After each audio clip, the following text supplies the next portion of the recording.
نبی پاک صلی اللہ علیہ وسلم کی حدیث ہے مسلم میں طبرانی میں، حضور نے فرمایا آؤ میں تمہیں پچھلے زمانے کے ایک ایماندار نوخیز ولی اللہ کی بات سناؤں۔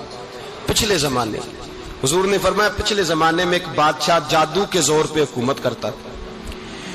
جب وہ ایک جادوگر اس نے رکھا ہوا تھا تو جادوگر اس کو جادو بتاتا، وہ جادو کے زور پر حکومت کرتا۔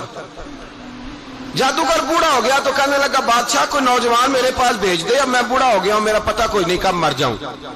ایک نوجوان کی ڈیوٹی لگائی، بڑا زیرک سمجھدار، اپنے رعایا میں سے چن کے جو ذہین فطرت مزاج بچہ تھا وہ اس نے لگایا۔ اللہ کے محبوب علیہ الصلوۃ والسلام فرماتے ہیں بچہ جادو سیکھنے لگا، وقت گزرنے لگا۔ بچہ جب جادو سیکھنے جاتا تو رستے میں ایک راہب بھی تھا جو انجیل جانتا تھا، وہ اللہ اللہ سکھاتا، لوگوں کو حضرت عیسیٰ علیہ السلام کی تعلیمات سے آگاہ کرتا۔ اس نے دیکھا کہ یہاں بھی لوگ اکٹھے ہیں تو وہ بچہ اس راہب کے پاس بھی اٹھنے بیٹھنے لگا۔ اب جب اس کے ساتھ اس کی گفتگو بڑھنے لگی تو اس کو باتوں میں لذت آنے لگی۔ اس نے راہب نے پوچھا کہ تو کون ہے اور کس طرح سے آیا ہے، کیا تیرا معاملہ ہے؟ اس نے کہا جی میں جادو سیکھنے جاتا ہوں، آپ کی باتیں مجھے بڑی اچھی لگتی ہیں۔ اس نے کہا دین سیکھ، جادو سیکھنے والے کافر ہو جاتے ہیں، قرآن و حدیث سیکھنے والوں کو اللہ کامل ایمان عطا فرماتا ہے۔ فرمایا یہ سیکھ۔ بچہ بیٹھنے لگا، اس کے پاس آنے لگا، باتیں دل میں گھر کرنے لگی۔ ایک وقت آیا کہ مسلمان ہو گیا، اور مسلمان کیسے ہوا؟ بچہ کہتا ہے میں تجربہ کر کے ہوا۔ اب میں تھوڑا سا وقت جادوگر کے پاس بھی جاتا اور باقی سارا وقت وہاں بیٹھتا۔ میں ایک دن جا رہا تھا تو رستے میں اژدہا تھا، بہت بڑا سانپ تھا، رستہ روک کے کھڑا تھا۔ یہ حضور نے بیان کی حدیث۔ نبی پاک صلی اللہ علیہ وسلم فرماتے ہیں بچہ کہتا ہے کہ رستے کے اندر سانپ ہے، رستے بند ہے، لوگ چھتوں درختوں پہ چڑھے ہیں، راش ہے۔ کہتے چھوٹا سا روڑا میں نے اٹھایا تو میں نے کہا اللہ اگر جادوگر سچا ہے تو اسے مار دے۔ چھوٹا سا روڑا میں نے پھینکا، اژدہا کوئی نہ مرا۔ پھر چھوٹا روڑا اٹھایا، میں نے کہا اللہ اگر وہ عالم سچا ہے تو اسے مار دے۔ اب جب میں نے روڑا مارا تو اژدہا مر گیا۔ میرے اندر سے گواہی آئی نہیں دین کی باتیں سچی ہیں، نہیں قرآن کی باتیں اسلام سمجھانے کے لیے عرض کر رہا ہوں، اگرچہ اس دور میں انجیل تھی، اللہ رسول کی باتیں اچھی ہیں۔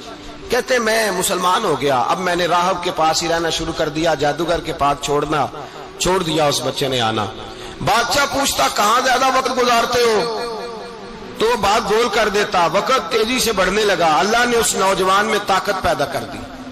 اب وہ اس کے اندر نا اللہ نے توانائی روحانیت پیدا کر دی، ابھی جوان ہے، 14-15 سال عمر ہے۔ اللہ نے اب جو بیمار بھی آتا وہ دعا کرتا تو اللہ صحت عطا کر دیتا، جو بھی آتا۔ بادشاہ کا ایک درباری تھا، بادشاہ کو پنکھا جلتا تھا، وہ اندھا ہو گیا، کوئی ایسی تکلیف آئی کہ نابینا ہو گیا، بڑے علاج کرائے شفا نہیں ہوئی۔ کسی نے اس بچے کا پتہ بتایا کانوں میں، اس کے پاس گیا تو بچہ کہنے لگا شفا تو ہو جائے گی پر کلمہ پڑھنا پڑے گا، مسلمان ہونا پڑے گا، جس پیغمبر کا میں غلام ہوں تجھے بھی بننا پڑے گا، دین پہ عمل کرنا پڑے گا، اللہ شفا دیتا ہے۔ اس نے کہا تو مجھے کلمہ پڑھا، مجھے شفا دے، میں تیار ہوں۔ اس نے کہا شفا تو اللہ ہی دیتا ہے۔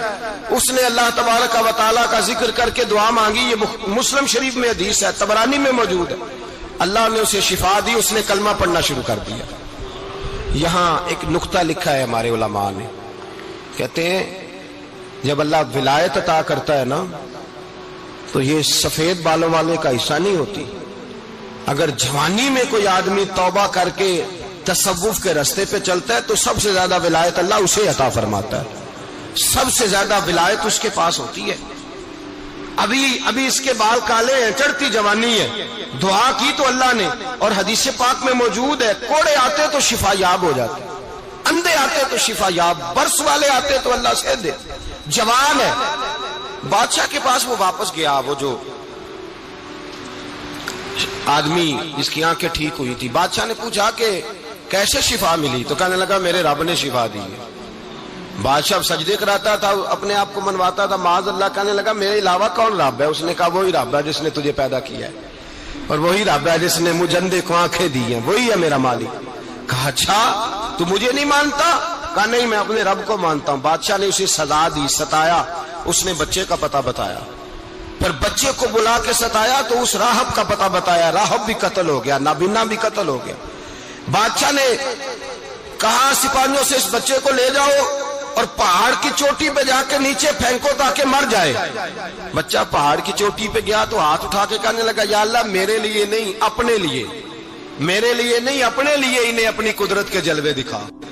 میرے لیے نہیں، اللہ کے بندے اپنی جان بچانے کی دعائیں نہیں مانگتے، اپنے لیے انہیں اپنی قدرت کے جلوے دکھا. یہ دعا مانگی، جتنے لوگ ساتھ آئے تھے وہ سارے زمین پہ گرے اور سب مر گئے، پہاڑ سے گر کے مر گئے. بچہ واپس سیدھا بادشاہ کے پاس کہنے لگا لو بھائی میرے رب نے مجھے بچا لیا ہے.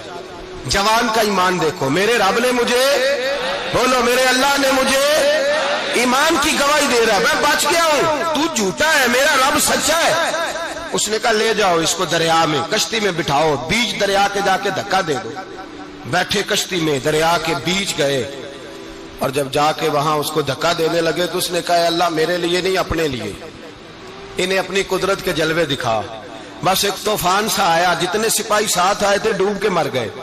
وہ بچہ اٹھا اور سیدھا پھر بادشاہ کے پاس، اسی کے پاس کہنے لگا لو بھائی میرے رب نے مجھے بچا لیا ہے، تیرے پاس آیا ہوں. وہ کہنے لگا تو کیا مصیبت میرے گلے پڑ گئی ہے، کیسے جان چھوٹے گی؟ تو بچہ کہنے لگا اگر تو مجھے باندھے درخت کے ساتھ اور سارے ملک کو بلائے، لوگوں کو اکٹھا کرے، پھر تو مجھے تیر مارنا، میں تجھے بتاؤں گا کیسے مارنا ہے، میں مر جاؤں گا. اللہ کا بندہ نوجوان ایمان دیکھو، مرنے کے طریقے بتا رہا ہے، میں تجھے بتاؤں گا میں کیسے مروں گا. یہ بات کہی، بادشاہ نے سارا مجمع جمع کیا، ملک سارا باہر آ گیا، درخت کے ساتھ باندھ دیا. کہنے لگا بھائی لوگوں یہ مجھے مارنا چاہتا تھا، مار نہیں سکا، اب میں اسے بتانے لگا ہوں کہ میں کیسے مروں گا.